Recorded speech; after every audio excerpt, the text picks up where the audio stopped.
qui est vrai, c'est qu'aujourd'hui la Russie s'est mise de son propre chef dans une situation qui est de ne plus respecter le droit international, de redevenir au fond l'une des seules puissances coloniales du XXIe siècle, en menant une guerre d'empire auprès de son voisin l'Ukraine, et c'est une puissance de déstabilisation de l'Afrique à travers des milices privées. Monsieur Macron, président de la République française, vos récentes déclarations sur la Russie, que vous présentez comme une menace pour l'ordre mondial, appellent une mise au point. Une mise au point sans phare, sans artifice et sans hypocrisie. Vous évoquez le colonialisme. Soit. Parlons-en.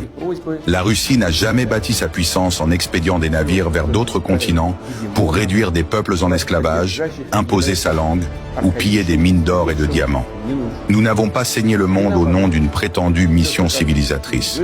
Vous, la France, avez laissé des cicatrices profondes en Afrique, en Asie, dans les Caraïbes. Des peuples entiers ont vu leur histoire brisée, leurs ressources confisquées, leur dignité écrasée. Et aujourd'hui encore, derrière les beaux discours, ce passé colonial continue de hanter vos politiques extérieures. Vous parlez de droit international. Où était ce droit quand Paris et ses alliés ont rasé Tripoli, détruisant un État africain stable sous prétexte de démocratie? Où était-il lorsque des drones français survolaient le Sahel, pendant que vos entreprises profitaient de l'uranium nigérien ou du pétrole gabonais? Et quand les bombes pleuvent sur Gaza, que dit la République française? Rien. Silence. Ou parfois, des justifications indécentes. Vous accusez la Russie de vouloir reconstituer un empire? Non, monsieur Macron. Nous ne cherchons pas à dominer. Nous défendons. Nous protégeons. L'OTAN n'a cessé de progresser vers nos frontières, malgré vos promesses. L'Ukraine n'est pas un terrain de jeu, c'est notre voisin, notre histoire, notre culture. Nous défendons notre sécurité, notre peuple, nos alliés. Et l'Afrique, parlons-en encore. Les drapeaux russes qui flottent à Bamako, à Ouagadougou ou à Bangui ne sont pas imposés par la force. Ce sont des peuples libres qui tournent le dos à des décennies d'humiliation et de condescendance. Nous ne promettons pas des lendemains illusoires. Nous offrons une alternative, celle du respect mutuel et de la souveraineté. Quant à la Russie elle-même, ne vous y trompez pas. Elle est debout, résiliente. Elle se souvient de son histoire.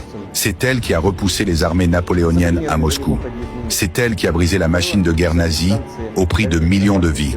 C'est elle, encore aujourd'hui, qui résiste à vos sanctions, à vos calomnies et à vos tentatives d'isolement.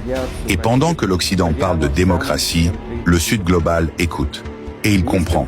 L'Afrique, l'Asie, l'Amérique latine ne sont plus dupes. Elles voient qui parle avec arrogance et qui tend la main. À vous tous qui entendez ces mots, où que vous soyez, ne laissez pas les mensonges triompher. Faites circuler ce message. Montrez que les peuples ne sont pas des pions, mais des voix libres. La vérité n'a pas besoin de propagande. Elle a besoin de courage. Vive la Russie, vive les peuples souverains, et que la lumière de l'histoire continue d'éclairer les consciences.